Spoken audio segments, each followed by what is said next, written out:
apparently my mission to watch every Strikeforce card there's ever been or ever will be. We've already seen the company go through a vast amount of changes. We've seen them at what is arguably their height in the Miami card, and now we're getting to the lean years. At this point, we are about 1 year post-buyout from the UFC, and Strikeforce is being used as more of a AAA minor team, or the UFC's equivalent to NXT. And sometimes, when the company is left to flounder, you lose your welterweight champion. This episode is brought to you by our patron Aaron Sewell, who over on patreon.com/itsnotcagefighting paid $10 to request this episode from us. He chose this episode because he is from the area, and this was one of the first major shows he has ever been to. That area, by the way, is Portland, Oregon in the United States. It is the Rose Garden. The date is July 14th, 2012. Our commentary is the bipolar rock and roller Mauro Ranallo, Frank Shamrock, and for the first time, Pat Miletich. 4,186 people paid a total of $132,000. 420,000 people watched on average over on Showtime. Showtime! I'm running out of jokes to make about Showtime. Coming up next on the main card, it is Robbie Lawler versus Lorenz Larkin. A tentative start from both guys. Rob starts with a front kick that gets blocked. A lead right hook knocks Larkin silly, and Robbie swarms with a bunch of shots, throwing him up against the cage, but Larkin survives. We get some clinch against the cage action, and Larkin gets a trip takedown. Starts on some ground and pound, a lot of elbows to the forehead, but Lawler survives. Eventually, Lawler scrambles on his way back up and gets advantage up against the cage. Larkin doesn't like that one bit and starts throwing some bombs to get some separation, and Larkin throws a brutal uppercut and a couple of elbows. Both guys seem to be in no worse for wear as we get a little Holly Holming from Lawler as the round ends. Round two, another couple of leg kicks start us off from both guys trying to land. We get a lot of dancing around the Muscle Farm logo before Larkin gets a tie clinch and starts doing some jumping knees. Larkin looks like he's going to go for a tornado DDT, but actually ends up with a guillotine choke, but Lawler gets himself out. Big John McCarthy finally splits them up and resets them. Larkin lands a head kick that skips off Robbie's head, cutting Lawler wide open as the round ends. Both guys trade a little bit, but Robbie once again ends up in the clinch. He does look like he's trying for a single leg takedown, but he can't quite get it, but he spends a lot of energy trying to put Larkin on his back. But Larkin survives, and apparently we're throwing spinning shit now, as he throws a spinning back fist that doesn't hit. 2 minutes left. Larkin does not look phased even a little bit, even though he's been hit pretty hard a couple of times now. Larkin starts with a flurry, fighting like he's behind on points. Lawler gets a couple of knees in there and tries to throw one big looping hook as the round ends. All three judges give the fight to Lorenz Larkin by unanimous decision. I'm going to go ahead and give this one a 7, I think. It's a really odd fight from Robbie Lawler. You know, we're used to him being a lot more explosive and a lot more proactive. And Lorenz Larkin, this is the first time I've ever seen him. He had his game plan, and he went in it, and he didn't stop for anything. In our second fight of the night, it's always a treat when this name pops up. It's Roger Gracie versus the Dean of Mean, Keith Jardine. Round one, a little bit of jockeying for position to start things off. Keith Jardine has such a weird stance. He almost looks like ape-ish. Gracie gets a takedown off the cage as expected, and he ends up in half guard. Gracie tries to move into full mount, but Jardine won't let him. Jardine gets back to his feet, but Gracie still has full control and just starts throwing shots to the face. Gracie steps over and gets the full mount, landing some short elbows, looking like he's going for an armbar of sorts, but he doesn't get it. This is an absolute annihilation of a round, and it gets worse from here. Round two, at the top of the second round, Gracie gets another takedown, tight waist control over Jardine. Gracie gets a body triangle from the back, and it looks like he's trying to break the man's spine. Gracie goes for a rear naked choke, and he can't get the arm underneath the chin, so he just throws a couple of shots to the face. Tries to get a side choke in, but can't quite get it, but he is in full mount at the end of the round. If it sounds like I am glossing over what Keith Jardine is doing in this fight, I'm not. He is not doing anything. Round three, Jardine throws a kick that gets caught, and he almost gets taken down, but he worms his way out of it. Although Hodger does get hit pretty hard, he doesn't panic. He does go in for another takedown, but Jardine defends, finally. A lot of feints being thrown, a lot of missed shots on both sides, although Gracie does land a pretty solid knee at about 90 seconds left in this fight. Jardine gets a nice little flurry with less than 30 seconds left, but nothing lands too solid.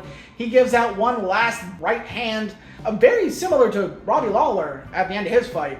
The final scores are 29-27, 30-27, and 30-26 for Hodger Gracie. I'm gonna go with a 5 out of 10 on this one. Not because it's not a bad fight. If you're a fan of Hodger Gracie, this is the worst thing ever if you're a fan of Keith Jardine. I have never seen a man understand his career was over more than Keith Jardine in this last fight. And in fact, it is. This is his final fight in his career. Very interesting if you like watching Gracies do what they do best, but not very interesting if you want a close fight. In our first of 2 championship fights here tonight for the vacant welterweight championship, it is Nate the Great Marquardt versus Tyron Woodley. Former UFC standout Nate the Great Marquardt is standing at a record of 32-10-2. Fighting since all the way back in 1999, he has seen wins over Shoney Carter, Eve Edwards, and Rousimar Palhares, and has been a part of the UFC ecosystem since 2005. At this point in his career, Tyron Woodley is undefeated since the last time we saw him at Strikeforce Henderson vs. Fedor, which we reviewed if you want to go back and watch it yourself. He defeated Jordan Meehan 7 months ago with a title eliminator, and now both men are vying for the currently vacant welterweight championship, which was vacated when the UFC decided that they would rather have Nick Diaz. Tyron lands a thunderous right hand that causes Nate to back up. Woodley swarms in and gets him down to the ground. He's got his back and lands a couple of knees to the body. They trade knees up against the cage and break apart as Marquardt lands a right hand that knocks Woodley down. He snaps right back up though, and they end up on the ground. It looks like Nate is going to go for a guillotine choke, but he doesn't get it. Backing up against the cage, Woodley lands a pretty solid elbow, followed by another brutal knee. Marquardt tries to chase him a little bit, lands a couple of shots, but Tyron gets them again in the clinch. Marquardt reverses his position and lands another one of those knees. Right now, Marquardt is just the stronger man. Round 2, we're back to spinning shit as Woodley throws a spinning back fist that connects with Marquardt's head. Nate throws a couple of leg kicks to try to get back in this thing. He throws a flurry, but Tyron negates it. He throws him up against the cage, but Marquardt finds his way out. Nate lands a spinning back kick to the liver of Woodley. He tries to throw a couple more shots, but Woodley goes for a takedown to try to stop it. But it's actually Marquardt who gets the takedown. Round 3, Woodley starts with a couple of good combinations that makes Nate turtle up. Nate falls to the ground and Woodley swarms left and right to try to take him out. Woodley has stacked, but it doesn't really work out. Marquardt goes for an armbar while he's on the ground, but Woodley wriggles his way out. After a little bit of time of non-activity, the ref stands them both up. A little early, if you ask me. Marquardt ties them up and puts them against the cage, letting a couple of brutal left elbows. It is odd seeing Tyron Woodley get beat at his own game. Round 4, you can tell the confidence of Marquardt is rising as he cracks a right hand across Woodley's chin. Nate pushes them up against the cage and lands a brutal left elbow, and he hits an uppercut on the way down. Woodley is out. Nate Marquardt is your new Strikeforce welterweight champion at 139 of round 4. When I saw the words 5-round Tyron Woodley fight, I was not exactly jazzed. But this fight was really good. I'm gonna give it a 7.5. Both guys absolutely went after it, especially in those early rounds for Woodley. And then you could watch as Nate's confidence grew and grew as we got into the championship rounds. Nate Marquardt is one of those guys who I knew of way back in 2005. So to see him kind of get championship gold, even if it is just for, one reign because the company is no longer here, it's nice to see. And finally, it is our main event of the evening for the Middleweight Championship. It is champion Luke Rockhold defending against Tim Kennedy. Strikeforce Middleweight champion Luke Rockhold is currently 10-1 in his career, with wins over the likes of Keith Jardine, Paul Bradley, Ronaldo Souza, and two-time Ultimate Fighter washout Jesse Taylor. Representing the Chicago Red Bears of the IFC, This is Master Sergeant Tim Kennedy's second try at winning middleweight gold. His first was against Ronaldo Souza 2 years ago at Strikeforce Houston. The last time we saw Tim Kennedy was the last time he fought, back at the previously mentioned Strikeforce Henderson versus Fedor, and he is currently sitting at a record of 14-3.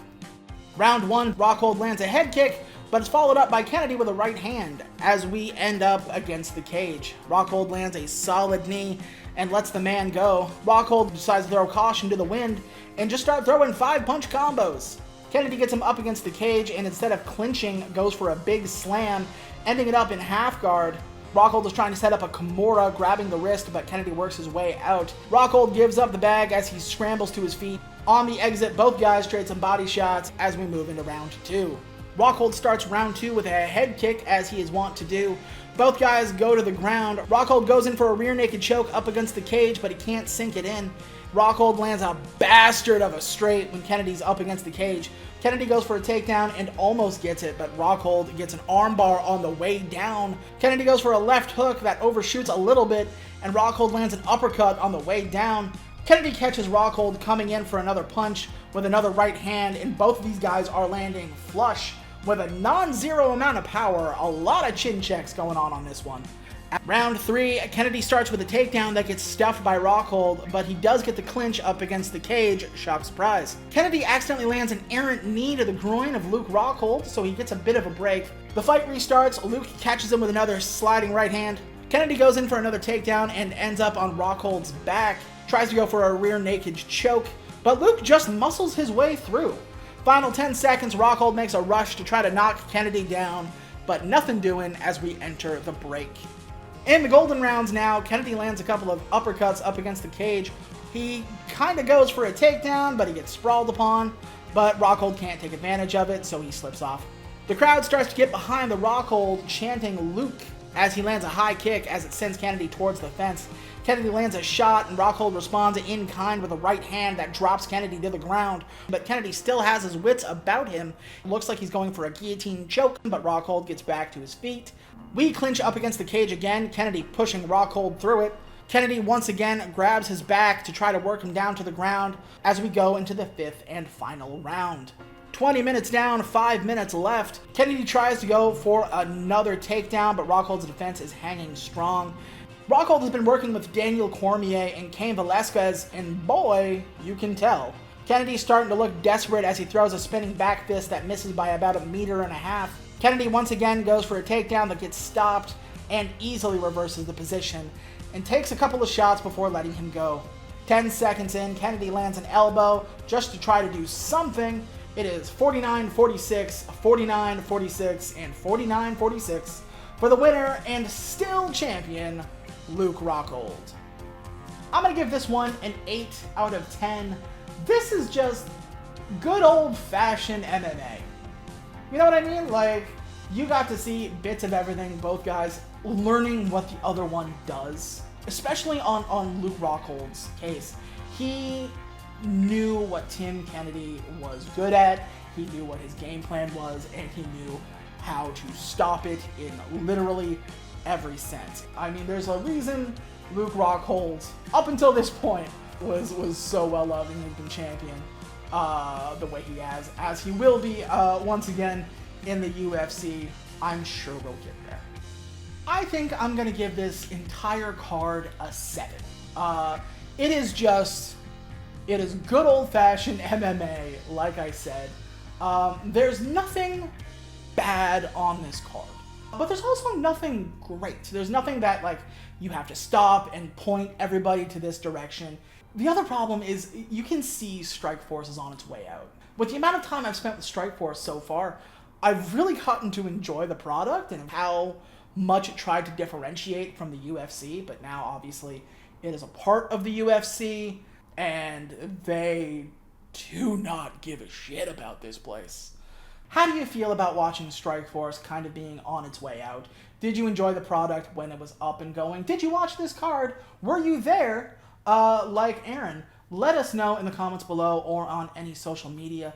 We are everywhere at It's Not Cage Fighting. And If you feel like you want to see your own show just like this, doesn't matter what, doesn't matter where, go ahead and go to patreon.com/itsnotcagefighting, pledge $10, and we will do any card you feel like, no matter what it is. Thank you once again for all the donations you've made. It helps us out, and I really appreciate it. But until next time, thank you guys for watching. I hope you enjoyed watching it as much as I enjoyed making it, and I will see you next time.